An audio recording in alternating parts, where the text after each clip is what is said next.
YouTube channel anybody can cook. मेरा नाम प्रिया जायसवाल है। आज मैं आप लोगों के साथ साबूदाना मखाने की खीर की रेसिपी शेयर करने जा रही हूँ। मीठा तो हम सबको बहुत पसंद है, लेकिन अगर वो टेस्टी के साथ हेल्दी भी हो तो मज़ा ही आ जाए। इसलिए आज मैं आप लोगों के साथ बहुत ही टेस्टी, हेल्दी और बहुत ही आसानी से बनने वाली खीर की रेसिपी शेयर करने जा रही हूँ। तो चलिए फिर से बनाना शुरू करते हैं। तो सबसे पहले हम मखाना रोस्ट कर लेते हैं। इसके लिए मैंने एक पैन रखा है गैस पर, और जब ये गर्म हो जाए तो मैं इसमें 1 टीस्पून घी डाल रही हूँ। फिर मैंने हाफ कप मखाना लिया है, जिसे 2 टुकड़ों में तोड़ दिया है, और अब हम इसे 2 मिनट के लिए रोस्ट कर लेंगे। मखाना को हमें अपने डाइट में ज़रूर इंक्लूड करना चाहिए। इसमें इन्फ्लेमेटरी प्रॉपर्टीज़ होती है, ये हमारे एजिंग प्रोसेस को भी स्लो करता है, और इसमें कैल्शियम, प्रोटीन और कार्बोहाइड्रेट की मात्रा भी बहुत अधिक होती है। ये ग्लूटेन फ्री होता है और इसमें कैलोरीज की मात्रा भी बहुत कम होती है, जो हमारे वेट लॉस में बहुत हेल्प करता है।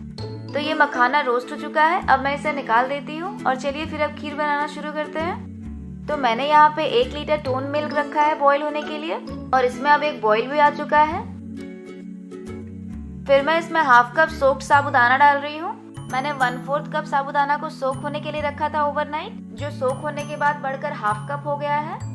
लेकिन जब आप साबूदाने को सोक करें तो एक बात का ध्यान रखें कि आप जितना साबूदाना लें उतना ही पानी उसमें डालें। जैसे मैंने 1/4 कप साबूदाना लिया था तो मैंने 1/4 कप ही उसमें पानी डाला था।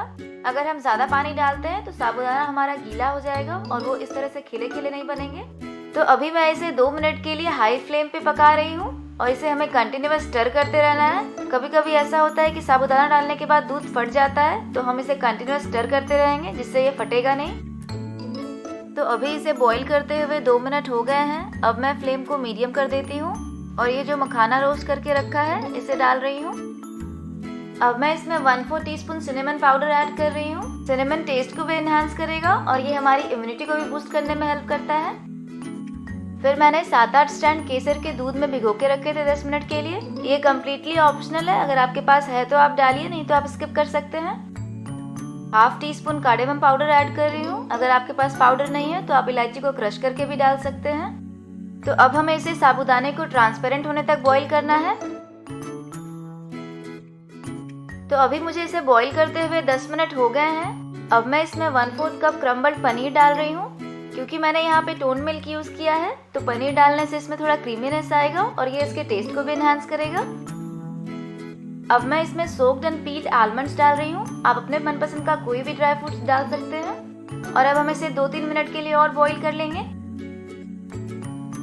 और एट लास्ट मीठे के लिए मैं इसमें 1/4 कप जैगरी पाउडर डाल रही हूँ। मीठे को आप अपने टेस्ट के अकॉर्डिंग बढ़ा या घटा सकते हैं। और अब हम इसे 2-3 मिनट के लिए और बॉईल कर लेंगे।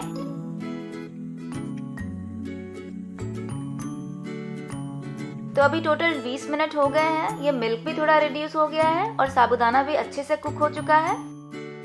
तो अब मैं गैस बंद कर देती हूँ और चलिए फिर इसे सर्व करते हैं।